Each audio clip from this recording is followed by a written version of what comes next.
Okay, this is a video from 119 Ministries that was posted about 4 years ago. So it's exposing, again, Nimrod, which there's a lot of channels expose the false festivals, and recently just trying to go over the fact that Hebrew names are the correct names, and a lot of Christians are rejecting these names because they've developed men's traditions through various Bible translations. But moving on, I'm just going to look at what type of gods that Nimrod had in his cities, what cities he built, and so I'll just let this run and I'll just comment on it towards the end. The first city mentioned in the building of his kingdom is Babel. Babel means confusion or mixing. This becomes the heart or capital of Babylon. To come out of Babylon, for example, means to come out of the confusion or mixing. The second city mentioned to be created by Nimrod is Erech, which means to lengthen, prolong, or live with. Okay, so Babel obviously just means confusion, because the Tower of Babel, remember that God confused the tongues, but there's also a confusion about things like flat earth and what shape is the earth these days. There's all these theories that are just coming up in the face of much evidence that we could well be living on a spherical earth, and that the fact that the whole universe could be spherical, and that every atom and every planet and every star in the universe seems to be spherical. But there's quite a lot of evidence of it. None of us can 100% prove it, but maybe there is evidence out there, and I'll go on to talk about that later. Thus, so far, the idea of Nimrod's kingdom is to lengthen, prolong, or live with confusion and mixing. The next city mentioned to be created by Nimrod is Akkad. Akkad means subtle. It is also from an unused root word meaning a fortress or to strengthen. Thus, so far, the idea of Nimrod's kingdom is to subtly strengthen the living with confusion and mixing. It's kind of like, the scripture in Daniel about the clay mixing with the iron, in a sense, which I will go into explain I'll talk about in the next video clip. Akkad in Hebrew means one. It's a command that Israel had, that Shema Israel, Elohim is Echad, is one God. But, also the same word is used when a couple get married. They're Echad, they're of one flesh. And so again, people should understand that because of the fall, spiritually we're not one with God, and that Satan has fortified these worldly satanic cities into the fact that people are joining these big cities to get some type of feeling of security and safety, jobs and different things like that. So, the question then becomes, how did Nimrod subtly strengthen the living with confusion and mixing? The next city created answers that question. The next city mentioned to be created by Nimrod is Calneh, which means fortress of Anu. Anu existed in Sumerian culture as a dome that covered the flat earth. Anu was also a god that many other gods derived from. It is So you hear that? So Anu was a god who claimed that there was a massive dome which covered a flat earth, and possibly this was actually demonstrated in some of Nimrod's cities.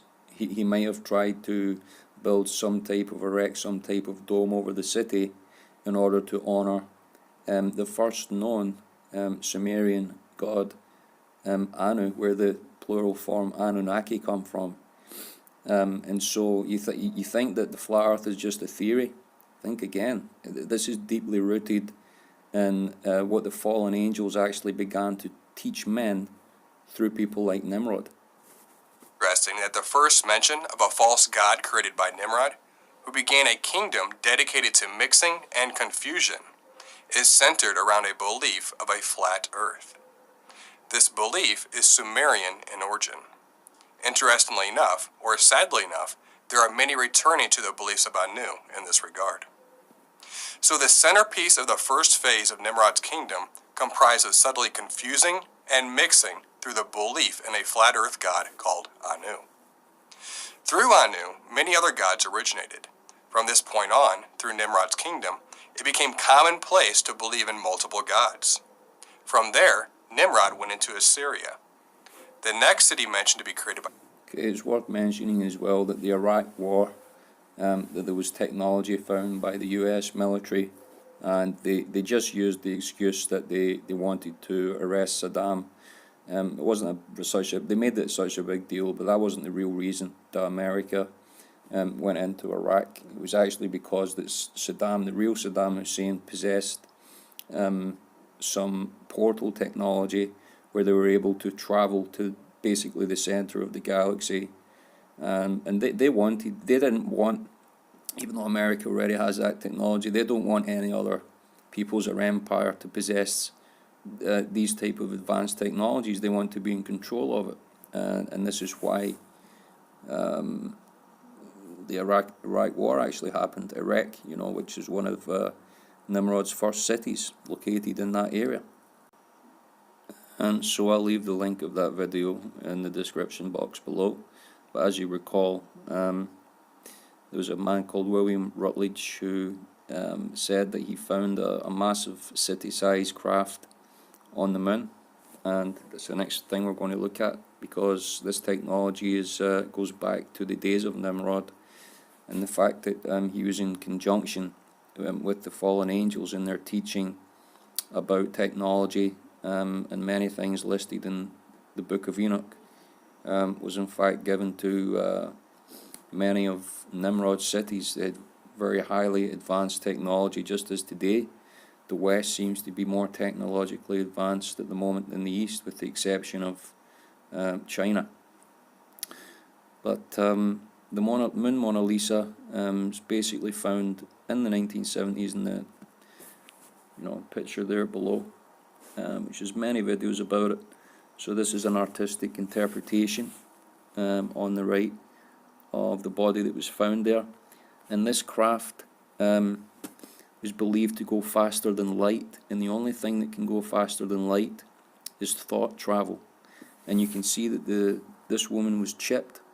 She was also wearing a headset, and she could literally steer this ship through the galaxy, in fact through the universe, only using her thoughts. And thought travel is said to be faster than light, and that is the technology that today's militaries are beginning to develop. You didn't even know that you had lightcraft technology, but apparently you've had that for a number of years. So this video is from UAMN TV, and it's about the secret space program, which they claim to have technology over 1,000 years in advance, and it's talking about Utah, it's talking about places in the States, but if you care to check, there's bases all over the world, including in Romania. The US military did try to penetrate a base, which they say is owned by extraterrestrials, but these extraterrestrials are actually Nephilim according to the Bible, and they've advanced themselves through technology. And he would design these craft, and he said we had the ability of being able to go from the Earth to the middle of our galaxy in 45 minutes. In 45 minutes. He said the next 3 battle groups that they were working on, or next 3 solar warden groups, were going to be using a faster propulsion than that. And he said, what do you think that would be? And I said, there's only one thing faster than light. And I said, it's thought. And he said, that's right. He said, they're using thought propulsion. He said, now there's scientists working today. I'll mention a name to you. One is named Jack Sarfati. He's a graduate of Cornell University. He's a physicist. And he's part of a nucleus of scientists that are going to be part of disclosure. And it has been said that he has been shown the memory metal that was found at Roswell. Memory metal is a piece of metal that looks like aluminum foil. You could crunch up in your hand, and it gets compressed just like aluminum foil. You open up your hand, and it straightens itself out again. It's said that he's been shown this. He's come up with a series of equations now, physics equations. Okay, so you heard that he's mentioned disclosure there. Now, obviously, we're going to hear a lot more about disclosure this year, but they're not going to tell you about who these beings really are according to the Bible. The truth is that a lot of them don't know who these beings are according to the Bible, because they won't identify themselves with biblical words. But they do have an advanced technology that just seems to be off this planet, out of this world. And, you know, their fathers are from a place called the third heaven. And they may have different names for it. There are different names for it. But they've been cast out of that place. And so what you got to be aware of is that they're going to lie about it. They're going to say they're from another part of the universe, when in fact, okay, maybe they have the advanced means to get to these places, but they're not from there. They're actually being cast out their first estate, as the book of Jude actually says. And so hope you've enjoyed this briefing, as it were, about the flat earth, and the fact that the flat earth is and always has been a psyop of the fallen angels. So may the Lord bless you, Yeshua bless you and keep you, Yahweh protect you. Amen.